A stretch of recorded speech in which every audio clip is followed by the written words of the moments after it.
Welcome you all to the audio article Fintech Business Models published in the BFSI Chronicle of ICAI. Hey Rahul, I saw in newspapers that Mumbai in Maharashtra became a center of the fintech world in the last week of August 24 as it hosted the Global Fintech Festival with much fanfare. While I could read many news items and see so many videos, I am still not convinced how these fintechs will survive in the long run. As you see, the financial world is already flooded with a long list of participants like banks, regional rural banks, payment banks, small finance banks, cooperative banks, microfinance institutions, mutual fund institutions, and everyone is embracing technology on a large scale, unlike the olden days. In such a situation, where these fintechs will get a foothold and what are their business models? Asked Kishan to his friend. Kishan, I also got a similar doubt some time back. As you know, my father is in the software field. He gave a lucid description of fintechs and their business models. Would you like to listen to his version? Replied Rahul. Why not? I want to have a complete understanding of fintechs and their business models. Fintech, a short form of financial technology, is venturing into many areas, not only payments, lending, but also into emerging fields like insurtech, wealth tech, supply chain finance. Many fintechs are crossing the borders and targeting the global south for their business. India is ready to share its knowledge of digital public infrastructure to other countries as well, since this became the backbone of innovations. The latest data shows that fintech funding for Indian firms has stabilized at $7 to $10 billion per quarter, and India is now the world's third largest fintech hub, with Indian fintechs raising $25 billion in 2023. This sector is projected to grow by 35 to 40% by 2030. However, the pertinent question for many fintechs is whether they can build sustainable and profitable business with this capital. So, let us see the opportunities to build a business model by taking a case of loan to a customer.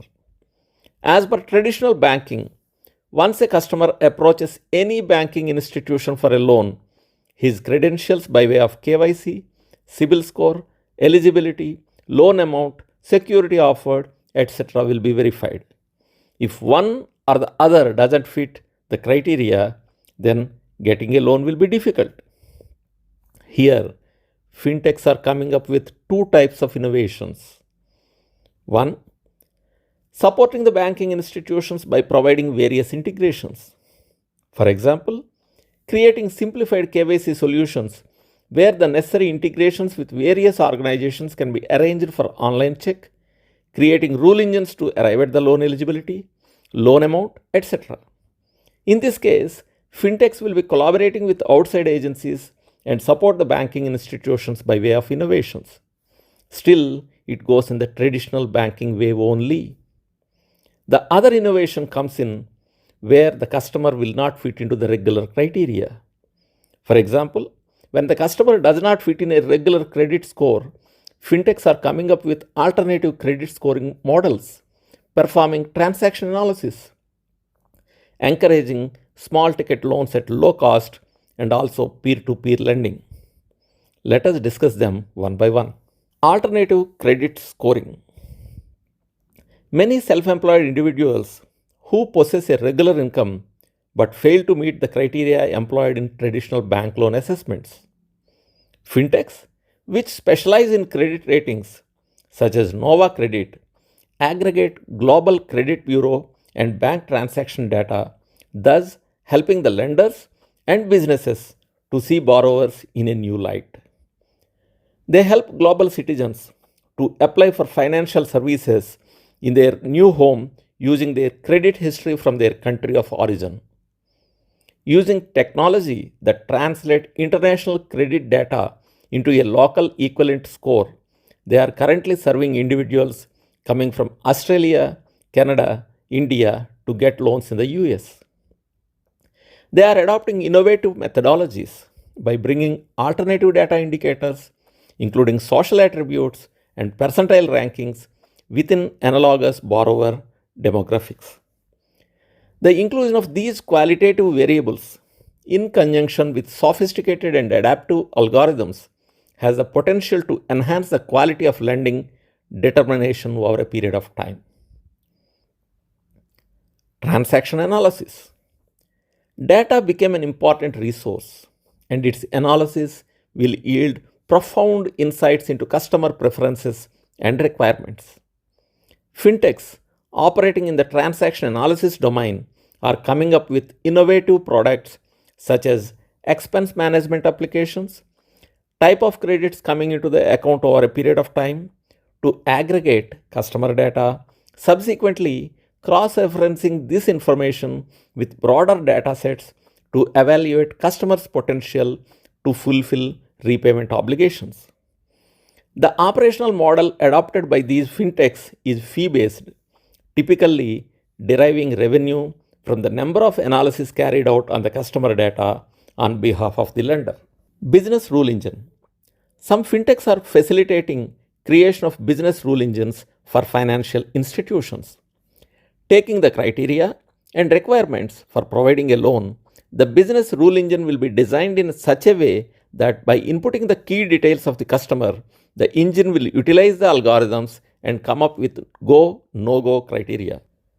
The lending decision becomes simple and quicker.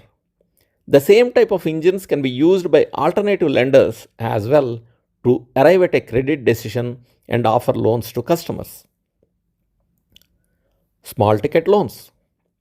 Lenders generally find it difficult to finance large number of small value loans due to their inherent nature of huge underwriting expenses and cost of recovery processes. Fintechs operating in the market, for example, Affirm in US, are providing mechanisms for impulsive purchases, BNPL, buy now, pay later, along with one-click purchasing options on e-commerce platforms. It will facilitate quick customer transactions without necessitating the input of any form of authentication or credit card information. These loans underwritten at an interest rate of 0% allows for the outright acquisition of a wide array of products with the flexibility to pay in installments. In the process, they disseminate customer data to original equipment manufacturers, OEMs, who stand to gain the most, being able to design suitable marketing campaigns to sell their products. While the company gets the customer data in lieu of interest, the customer gets a loan without specifically going to any lender. Peer-to-peer lending. Whenever the customer may not fit into traditional lending norms, the new concept of peer-to-peer lending emerged.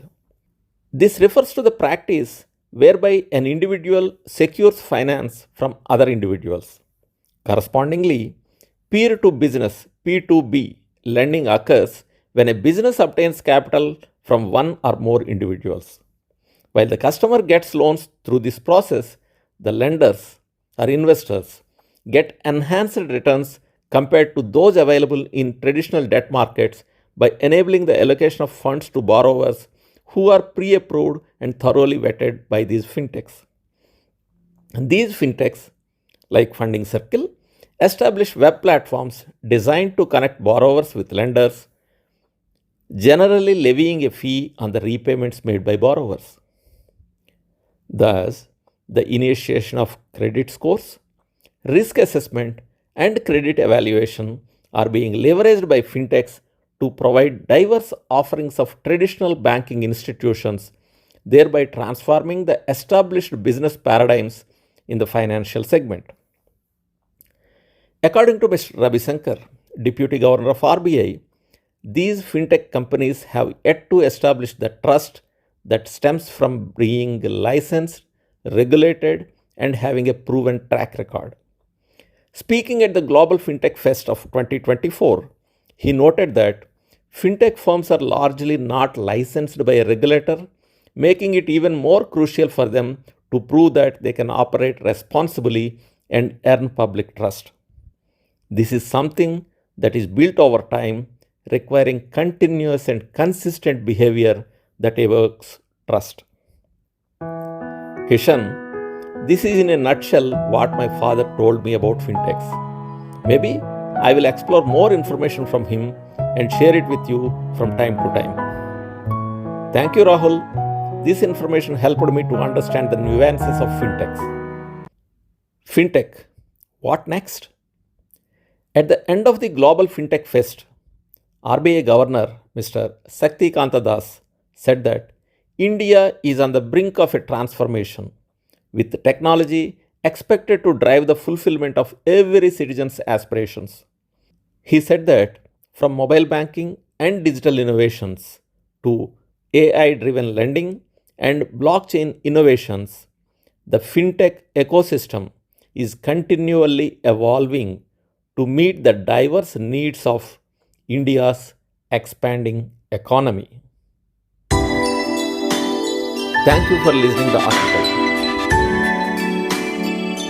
Please like, comment, share and subscribe. Thank you.